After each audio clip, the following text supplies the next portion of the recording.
안녕하세요. 하루 필수 말씀 충전 화표 큐티 조종환입니다. 오늘 함께 나눌 하나님 말씀은 요한계시록 14장 1절에서 13절까지 말씀입니다. 또 내가 보니 보라 어린 양이 시온산에 섰고 그와 함께 14만 4천이 서 있는데 그들의 이마에는 어린 양의 이름과 그 아버지의 이름을 쓴 것이 있다. 이렇게 이야기합니다.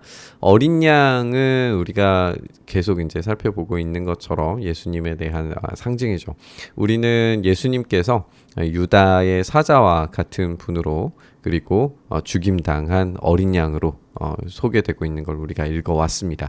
그래서 어린 양이 시온산에 섰다라고 하는 것은 이 시온산에 서는 건 우리가 시편 2편 말씀을 확인해 보면 시편 2편은 이제 왕위 등극시로 잘 알려져 있는데 그때 이제 왕이 시온산에 선다라고 하는 표현을 볼 수가 있어요. 그래서 이 어린 양이 시온산에 섰다라고 하는 게 유다의 사자이며 곧 어린 양, 죽임당한 어린 양이신 그분이 이 왕좌를 갖고 서신다라고 하는 것을 우리가 알 수 있습니다. 근데 이 왕좌에 오르실 때 누구와 함께 그 왕좌, 그 왕권을 통치하시느냐? 라고 하는 걸 봤을 때 그와 함께 14만 4천이 서 있다라고 하는 걸 우리가 읽을 수 있어요. 우리가 이전에도 함께 나눴었던 것처럼 이 숫자는 문자적 숫자가 아니라 상징적 숫자다. 구약의 12지파 그리고 신약의 12제자 사도들 그리고 이 12 3번 곱해진 이 숫자가 이 완전수를 표현하기 때문에 주님께서 오신 이후에 다시 오시는 그 순간까지 그리고 구약과 신약을 합친 언약 공동체로서의 교회, 이 보이지 않는 완전히 승리한 이 언약 공동체로서의 교회를 이야기하는 것이다 라고 우리가 읽게 됩니다. 이 교회가 함께 서 있는데 그들의 이마에는 어린 양의 이름과 아버지의 이름을 쓴 것이 있다라고 이야기하고 있어요. 이게 바로 직전에 이야기한 것처럼 이 사탄의 숫자 이 666이 기록된 것과 완전히 정반대라고 하는 것을 우리가 알 수가 있죠. 우리가 666이 기록된 것에서도 이야기했었지만 이것은 가시적 숫자라고 볼 수는 없습니다. 가시적 표현이 아니라 비가시적 표현이죠. 그래서 보이지 않지만 그것을 통하여서 이 모든 경제적인 종교적인 이 통치를 하는 그런 숫자로 거기에 굴복한 자들의 표식으로 우리가 이해된다고 했어요. 근데 이것조차도 이 모방이라고 이야기했었는데 여기에서는 그 이마에 어린 양의 이름과 아버지의 이름이 썼다라고 하는 것이 이제 실제가 되겠죠. 이것이 진짜 주님께서 구원하신 표가 될 겁니다. 이마에 표가 있다라고 하는 것 그리고 또 이제 재앙이 넘어간다라고 하는 측면에서 6월절과 관련되어져 있는 이 명절도 함께 이야기해야 된다. 우리가 이전 본문에서 나눴었습니다. 이들이 하늘에서 나는 소리를 이제 듣게 되는데 많은 물소리와도 같고 큰 우레소리와도 같은데 내가 들은 소리는 검은 고 타는 자들이 그 검은 고를 타는 것 같더라라고 이야기하면서 어마어마하게 많은 숫자 사실 이제 14만 4천이라고 숫자가 명시되어서 그렇지 이 교회 온 역사적 공동체, 언약 공동체가 함께 내지르는 찬양이라고 하면 어마어마한 소리였을 겁니다. 그들이 보좌 앞과 네 생물과 장로들 앞에서 새 노래를 부르니 땅에서 속량함을 받은 14만 4천 밖에는 능히 이 노래를 배울 자가 없더라. 이 노래는 어떻게 불려지게 되는가, 어떤 방식으로 배움을 갖게 되는가를 보여주는데 이것은 단지 그냥 지식에서 올 수 있는 노래가 아니라는 거예요. 이거는 이 속량함을 받은 사람들, 그러니까 직접적인 이 복음의 경험, 또 이 복음으로 씨름한 그렇게 주님 앞에 온전히 살기 위해 어떠한 배교도 어떠한 이 타락도 하지 않은 주님만을 온전히 붙들면서 살아낸 사람들의 노래예요. 그렇기 때문에 이것은 그냥 단순한 지식의 노래가 아니라 참된 경험과 그리고 깊은 구원의 감격을 통한 노래이기 때문에 이 속량함을 받은 14만 4천 밖에는 능히 이 노래를 배울 수가 없다라고 하는 거죠. 성령께서 우리에게 이 고백을 주시지 않으면 우리가 고백할 수 없는 것과 마찬가지 원리라고 우리가 보면 됩니다. 이 사람들은 여자와 더불어 더럽히지 아니하고 순결한 자라 어린 양이 어디로 인도하든지 따라가는 자며 사람 가운데 속량함을 받아 처음 익은 열매로 하나님과 어린 양에게 속한 자들이니 그 입에 거짓말이 없고 흠이 없는 자들이었다. 이렇게 소개되고 있어요. 24만 4천의 이제 특징이 있는데 여자와 더불어 더럽히지 않았다라고 하는 이 표현을 우리가 좀 생각을 해봐야겠죠. 이 표현 자체는 이제 순결성에 대해서 강조하고 있는 것으로 보여지고, 여기서 이 여자가 이 음란한 여인, 그러니까 지혜 여인과 비교가 되는 미련한 여인, 또는 이제 이세벨로 이야기되는 요한계시록에 나오는 어떤 음란한 여인을 이야기하는 것으로 겉으로는 좀 보여질 수는 있는데, 우리가 그렇게까지 과도하게 해석하면 안 될 것 같고, 여기에서 여자와 더불어서 더럽히지 않았다라고 하는 것은 군대적 용어라고 읽는 편이 오히려 훨씬 더 이 문맥상으로 적절해 보입니다. 왜냐하면 군대는 우리 이스라엘 역사에서 군대는 전쟁에 나가기 전에 이 순결을 지켜야 돼요. 어떤 여자도 관계를 맺어서는 안 됩니다. 그 상태에서 전쟁을 치르러 나가야 돼요. 그러니까 여기에 여자와 더불어 더럽히지 아니하고 순결한 자다라고 하는 것은 주님의 군대, 이 어린 양이 어디로 가든지 따라가는 그런 군대로서의 속성을 보여주는 겁니다. 그래서 어떠한 이 관계의 맺음도 없이 오로지 주님과의 관계 속에서 주님의 명령에 따라 순종하고 복종하는 관계 속에서 이 군대로 들어가는 거예요. 근데 이 군대가 움직이는 모습 자체가 뭔가 강력한 파괴적인 군대를 보여주는 것 같지가 않죠. 오히려 이들은 이 죽음을, 그리고 낮은 자리를 살피며 그곳으로 내려가는 것처럼 보여요. 왜냐하면 어린 양이 보여주는 것이 죽임당한, 그러니까 십자가에 달려 죽은 이 모습이, 그 헌신이, 그 순종이 주님께로부터 온 것이기 때문에 주님께서 그 죽임당한 어린 양으로서의 역할을 하셨기 때문에 승리를 하시게 된 거죠. 이게 이제 역설이라고 우리가 함께 나눴었어요. 우리 4장 5장 함께 나누면서 읽었었던 내용이죠. 그래서 이 군대적 속성을 가지신 분이시지만, 그러나 그 군대가 승리하는 방식이 세상적인 어떤 힘과 권력으로 이루어지는 승리가 아니라 죽음으로써 승리하는 방식을 채택하셨다라고 하는 것을 우리가 알 수 있습니다. 그래서 우리가 앞전 본문에서도 이제 어린 양이 시온산 위에 섰다. 이 시온산이라고 하는 것도 결국에는 이제 승리를 상징하는 산인데, 이것이 다 이제 연결이 되어서 그 승리라는 것이 무엇이냐, 진짜 참된 시온산이라고 하는 것이 무엇이냐, 결국에는 죽임 당하심으로 승리하시는 이 부활의 승리가 진짜 참된 승리다라고 하는 것을 우리가 생각을 해볼 수 있습니다. 그리고 이 부활의 승리를 얻기 위해서 그 어떠한 타협함 없이, 거짓말 없고 흠이 없는 자들로 이 그리스도의 군사들이 세워져야 된다라고 하는 거죠. 이 군사들이 승리할 수 있는 비결, 방식은 오직 주님이 가시는 곳이라면 어디든지 따라가는 것, 그것만이 유일한 승리의 비결이다라고 하는 걸 우리가 본문에서 볼 수 있습니다. 또 보니 다른 천사가 공중에 날아가는데, 이제 이 또 봤다라고 하는 표현이 이제 새로운 이 환상의 이야기가 시작된다라고 하는 표식으로 우리는 읽어야 됩니다. 그러니까 앞전의 이야기와는 다른 새로운 환상이 지금 시작되고 있는 거예요. 좀 내용을 분리시켜야 될 필요가 있어요.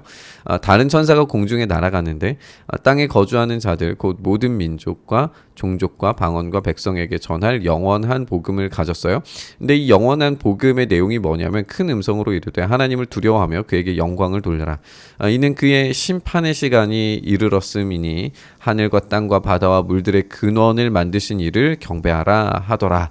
이제 모든 것들을 심판하실 심판의 시간이 다가왔습니다. 모든 것이 끝이 날 것이고 주님께서 평가하시는 그 평가에 따라서 이 생명과 벌, 이 복과 벌이, 형벌이 나누어지게 될 겁니다. 다른 천사 곧 둘째가 그 뒤를 따라 말하되 무너졌도다 무너졌도다 큰 성 바벨론이여, 모든 나라에게 그 음행으로 말미암아 진노의 포도주를 먹이던 자로다. 이렇게 이 바벨론이 무너졌도다 무너졌도다 강조되면서 이 무너짐에 대해 이야기하고 있는 것을 우리가 보게 돼요. 우리는 바벨론이 후에 이 음행하는 여인과 연결되는 것을 이렇게 보게 될 겁니다. 이 음란한 여인, 음행하는 여인과 함께 연결이 되면서 이 바벨론이 결국에는 하나님 나라를 모방하는 세력이지만, 그 모방하는 세력들이 결코 승리하지 못하고 성공적이지 못하고 이렇게 무너짐으로 철저한 파괴를 당하게 될 것이다 라고 하는 것을 우리가 읽게 될 거예요. 이 심판의 천사가 보여주는 이 모습을 보면 이 심판이 지금 이 바벨론이 마시고 있는 이 진노의 잔이 얼마나 심판을 촉진시키고 있는가를 우리가 볼 수 있어요. 그래서 지금 바벨론으로 보여지는 수많은 나라들이 이제 등장을 하고 또 사라지고 새로워지고 뭐 이런 것들이 이제 반복이 되잖아요. 모든 과정들 가운데에서 그들이 성공적인 것 같아 보이지만 주님께서는 심판을 준비하고 계신다라고 하는 것을 우리가 확인을 해볼 수가 있습니다. 또 다른 천사 곧 셋째가 그 뒤를 따라 큰 음성으로 이르되 만일 누구든지 짐승과 그 우상에게 경배하고 이마에나 손에 표를 받으면, 우리가 이제 앞전 본문에서 666을 봤었고 이것이 경제적, 종교적 인 것들과 연결되어져 있다는 것을 우리가 함께 살펴봤어요. 그리고 우리가 바로 직전에 이제 두 번째 천사를 통해서 바벨론을 통하여서 볼 수 있는 것이 이 모든 것 플러스 이제 이 권력과 힘, 이 권세, 이 세속적 나라의 제국주의, 이렇게 한번 생각을 해보죠. 그러면 이 모든 것들이 지금 우상과 연결되어져 있는 이 힘의 원리라고 우리가 볼 수 있을 거예요. 그렇게 경배하는 우상숭배, 타협하는, 배교하는 자들, 이런 자들이 등장하게 되는데 그도 하나님의 진노의 포도주를 마시게 될 겁니다. 그 진노의 잔에 섞인 것이 없이 부은 포도주라 거룩한 천사들 앞과 어린 양 앞에서 불과 유황으로 고난을 받게 될 겁니다. 그 고난의 연기가 세세토록 올라가리로다. 짐승과 그의 우상에게 경배하고 그의 이름의 표를 받는 자는 누구든지 밤낮 쉼을 얻지 못하리라 하더라. 결국에는 우상에게 경배하는 자들이 당하게 되는 최후의 모습이 무엇이냐? 밤낮 쉼을 얻지 못하는 것이에요. 우리는 신자들은 결국에 얻게 되는 게 쉼입니다. 이제 쉬어라 라고 말씀하시는 그 은혜를 누리게 되는 거예요. 왕같은 제사장으로서 이 쉼을 누리고 이 쉼 가운데서 주님께서 영원한 복락 가운데 이 원래의 의미들, 원래의 창조적인 세계들을 누리고 즐기고 만끽하는 것이 이 쉼의 목적이고 방향성일 겁니다. 우리가 알다시피 안식이라고 하는 것의 의미 자체가 그냥 단순히 아무것도 하지 않는 상태를 안식이라고 부르지 않습니다. 안식이라고 하는 것은 하나님께서 만드신 모든 것이 정상 작동되는 상태를 만끽하는 거예요. 그것이 안식입니다. 그러니까 우리에게서의 지금 현재로서의 우리의 안식의 의미, 또 우리가 주일을 맞이하는 것도 뭐냐면 우리가 하나님의 형상을 회복하는 시간인 거예요. 그게 안식인 겁니다. 아무것도 하지 않는 여가를 누리는 이런 것과 안식은 전혀 상관이 없는 이야기예요.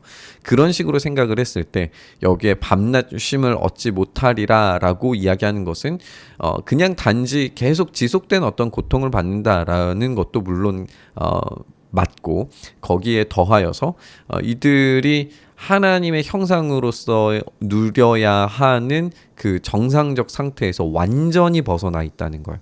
완전한 이 형상의 파괴가 경험된다라고 하는 거죠.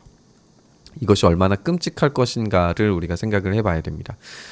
이 인간의 형상이 파괴된다는 것 자체가 이 존엄함들이 사라지고 존귀함들이 이제 사라지게 되는 거니까 이것만큼 진짜 끔찍한 일이 없을 거예요. 그런데 지금 이마에나 손에 표를 받음으로써 우상에게 경배한다는 것이 결국에는 이 경배가 예배고 예배가 닮아가는 것이라면 우상과 닮아버린, 그래서 보지도 못하고 듣지도 못하고 아무것도 할 수 없는, 그래서 형상이 완전히 파괴되어진 상태로 된다라고 하는 것이 성경에서 가르치는 우상 숭배의 결과와 맞닿아 있습니다. 그런 것들이 이제 동시에 우리가 확인을 해볼 수 있고, 그 우상을 찍어서 불에 태우는 장면이 이 불과 유황으로 고난을 받는다라고 하는 것과 연결되어져 있는 겁니다.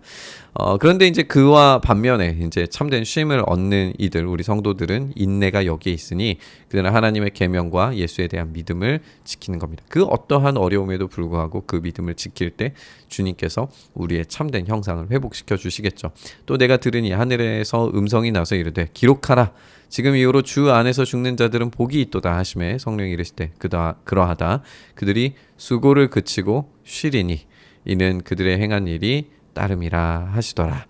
이제 마침내 참된 쉼을, 수고를 그치고 쉬게 되는 이 안식을 누리게 됩니다. 우리가 함께 살펴본 것처럼 이 안식이 가지고 있는 의미가 왕같은 제사장으로서 주님의 영광스러운 나라에 주님께서 어디로 가시든지 따라가는 그 군사가 되어서 승리하는 모습이다라고 하는 것을 우리가 생각해 보면 좋겠습니다. 오늘 우리가 함께 나눈 것처럼 우리가 이 땅에서 살아가는 동안에는 주님께서 어디로 가시든지 우리가 그 뒤를 따라가며 승리한 군대로 살아갈 수 있기를 바랍니다.